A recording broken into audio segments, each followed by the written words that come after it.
C'est un album de famille un peu particulier. À 6 ans, Darren regarde des photos de sa mère prises dans une prison indonésienne. Mary-Jane attend son exécution pour avoir importé de l'héroïne dans sa doublure de valise. Mais pour ses parents, c'est un gang international qui a mis la drogue à son insu. Ils ont dit qu'ils étaient un cartel de la drogue. Ils ont menacé de nous tuer les uns après les autres si nous allions voir la presse. Ils ont menacé de tuer ma fille en Indonésie.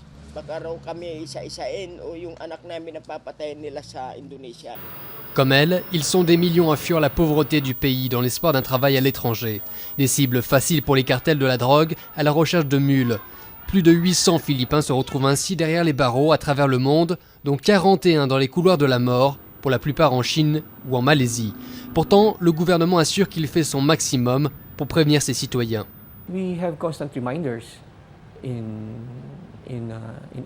Nous avons des rappels en permanence dans les aéroports à propos du trafic de drogue.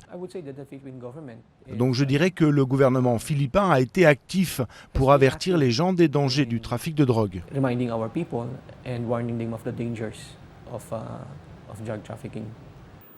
Mais d'après les associations de défense des droits de l'homme, la situation est souvent plus compliquée. Les trafiquants ciblent souvent des femmes vulnérables, tentées par de l'argent facile, piégées ou même menacées.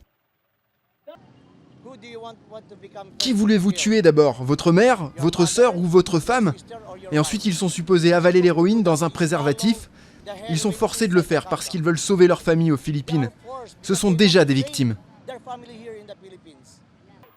L'exécution de Mary-Jane semble imminente. Alors, malgré les menaces, ses parents s'affichent devant les médias et participent à des manifestations à Manille. Un appel a été rejeté en Indonésie, faisant fondre les chances pour ces garçons de revoir leur mère en vie. Premier battement d'aile. Pour Kantsavé, c'est une récolte d'un genre un peu particulier qui commence dans son jardin.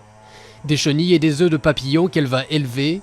Les insectes sont ensuite vendus au jardin tropical de Bantisré au Cambodge, le plus grand sanctuaire de papillons d'Asie du Sud-Est. J'avais peur des chenilles et ça me rendait malade. Je les retirais quand je les voyais sur ma chemise. Je n'avais pas de travail, alors j'ai décidé de faire ça. Maintenant j'ai l'habitude. Je n'ai plus peur des chenilles. Le centre leur fournit une cage et leur apprend à reconnaître la douzaine d'espèces locales. Durant la période de métamorphose, les chrysalides sont jalousement préservés dans ces boîtes, loin des prédateurs et des parasites. En haute saison, les éleveurs de papillons peuvent espérer gagner 140 € par mois. À chaque fois qu'ils amènent des chrysalides, nous enregistrons combien ils en amènent et combien d'espèces ils ont. À la fin du mois, nous faisons le total des chrysalides et nous les payons. Chaque espèce a un prix différent. Le sanctuaire ne protège pas que les papillons, mais aussi leur habitat, car au Cambodge, la déforestation est un fléau. Selon la WWF, en 40 ans, le pays a perdu un quart de ses forêts. Une modeste clinique publique de Delhi qui abrite une technologie dernier cri. Le dossier de ce patient asthmatique est enregistré sur tablette, puis directement transmis au médecin. Elle prescrit un test sanguin réalisé à l'aide de cet appareil, capable d'effectuer 50 tests médicaux. Dès qu'il appuie sur transfert, le résultat est envoyé sur la tablette du docteur qui voit le résultat et fait sa prescription en fonction. Diagnostic, le bilan sanguin n'est pas bon. Le patient va devoir ralentir sur les cigarettes et l'alcool. Au total, la procédure a pris moins de 30 minutes. Cette clinique est l'une des centaines mises en place par le gouvernement de Delhi qui compte en ouvrir 1 millier, toutes équipées de haute technologie. On ne peut pas dire que le changement est fait à 100%. On apprend au fur et à mesure. Ça permet de gagner du temps. Le patient vient, on a juste à appuyer sur un bouton et le diagnostic est déjà là. Il nous dit son problème, on le note et ça prend moins de temps. Donc on peut consacrer plus de temps au patient.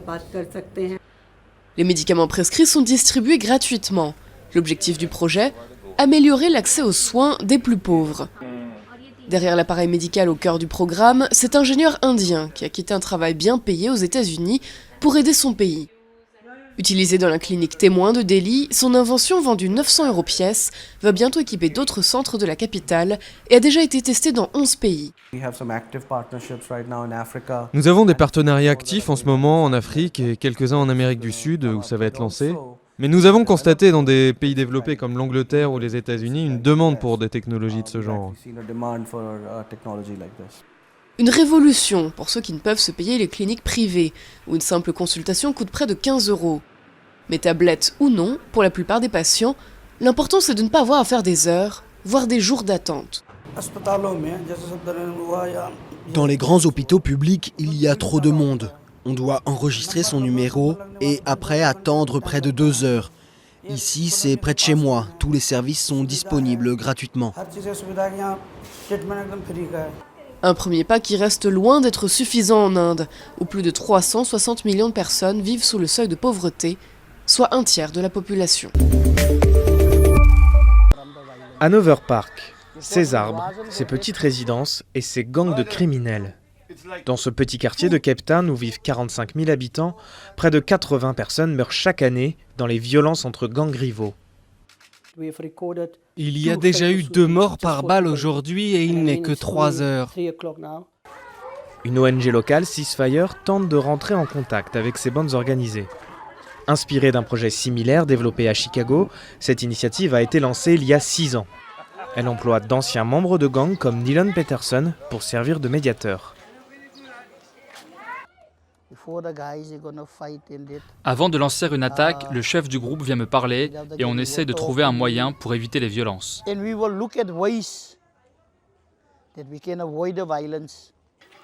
Financé par la ville de Cape Town, Ceasefire dispose d'un équipement spécialisé, d'une application qui géolocalise les fusillades en temps réel. Une aide précieuse pour les médiateurs qui, de leur côté, essayent de tisser des liens avec les membres des gangs. D'après les données collectées par les équipes sur le terrain, le taux de criminalité aurait baissé de 26% dans le quartier l'an dernier.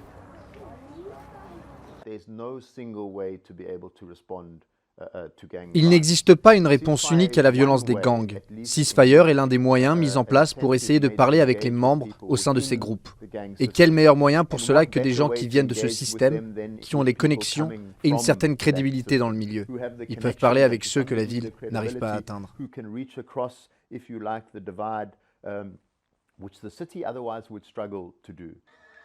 Malgré ses bonnes intentions, le projet Ceasefire n'est pas épargné par les critiques. Certains hommes politiques locaux dénoncent les liens ainsi créés avec les chefs des gangs et craignent une forme de légitimation de leur activité criminelle. Guljan est aujourd'hui journaliste à la télévision kirghize. Mais il y a 3 ans, son destin a failli basculer. Un inconnu la kidnappe et tente de l'épouser de force.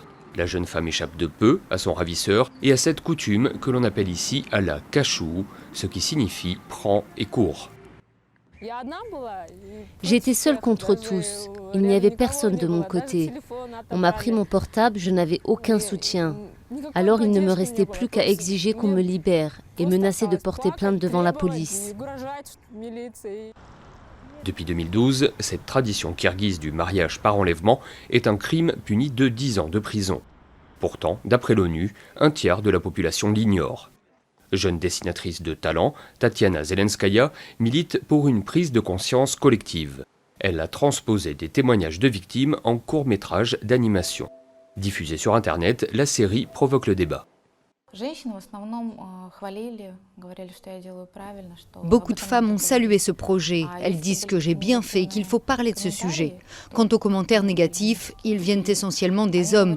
Ils disent que ce problème n'existe pas et que j'ai tout inventé. Ils disent que tout cela c'était au Moyen-Âge et que je suis une provocatrice.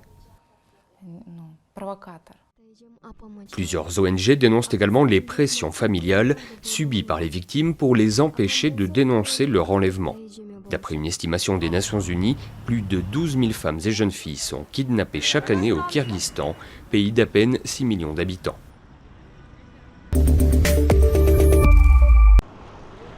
Aux portes du désert, en périphérie d'Agadez, au nord du Niger, ces pick-up surchargés reviennent de Libye. À bord, des migrants désabusés. Ils comptaient rejoindre l'Europe, mais le projet s'est effondré. En Libye, Les migrants sont à la merci de la police et des bandes armées qui n'hésitent pas à les rançonner. Tu peux travailler et après on ne te paye pas. Il y a trop de bandits. Ils cherchent de l'argent. Pour ton téléphone, ils peuvent te tuer et te tirer dessus. En 2016, 335 000 migrants ont quitté le Niger, la plupart vers la Libye pour y travailler ou tenter de monter sur un bateau vers l'Europe. Certains restent plusieurs années coincés en Libye, puis décident de rebrousser chemin, désillusionnés. Je suis revenu parce que ce que j'étais allé chercher, ce que je croyais, je n'ai pas trouvé et puis bon, je n'ai pas vu ce que je pensais, quoi. C'est-à-dire qu'il y avait une représentation fictive et utopique de l'autre monde. Bon, à ma grande surprise, ce n'était pas le cas. Abdoulaye a quitté le Sénégal avec toutes ses économies accumulées depuis 10 ans.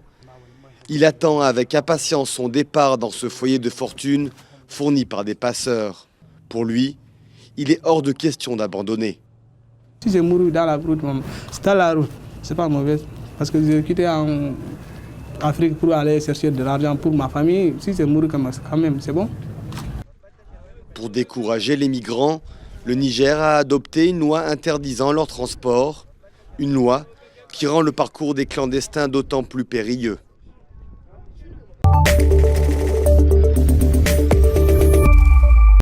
Dans ce camp de l'état de Kassala, au nord-est du Soudan, près de 30 000 personnes attendent leur destin. Beaucoup ont fui l'Érythrée voisine et sont entrés illégalement au Soudan avant d'espérer rejoindre l'Europe. Après passer la frontière, certains ont été kidnappés par la tribu bédouine des Rachaïda. Après 5 jours en captivité, nous avons été secourus. Nous avons fui l'Érythrée parce que nous voulions la liberté. Mais quand nous sommes arrivés ici, nous avons été capturés par les Rachaïda. D'après les forces de sécurité soudanaises, des dizaines d'Érythréens essayent d'entrer au Soudan chaque jour. Et traverser à pied peut prendre des semaines. Ils fuient l'un des régimes les plus répressifs du monde qui impose un service militaire universel et sans limite de durée. L'armée érythréenne a ses agents partout et ils peuvent nous attraper, nous renvoyer là-bas. Ce n'est pas sûr pour nous d'être ici pendant longtemps. Le Soudan est un pays de transit clé sur la route de l'Europe. D'après l'ONU, au moins 108 000 Érythréens sont actuellement dans le pays. Ils passent ensuite en Libye ou en Égypte avant d'embarquer pour une traversée périlleuse de la Méditerranée. Pour réduire le trafic, les forces soudanaises ont augmenté le nombre de patrouilles le long des 600 km de frontières. La frontière est longue et difficile. Le Soudan ne peut pas la garder seul, même en déployant toutes ses capacités. Il ne peut pas la surveiller. Nous avons besoin d'une coopération internationale. Le trafic des migrants serait devenu un commerce de plusieurs millions de dollars. Dans les camps, les Érythréens disent vivre dans une peur permanente d'être envoyés chez eux. Certains ont payé des milliers de dollars pour traverser et beaucoup ont encore l'espoir d'atteindre l'Europe.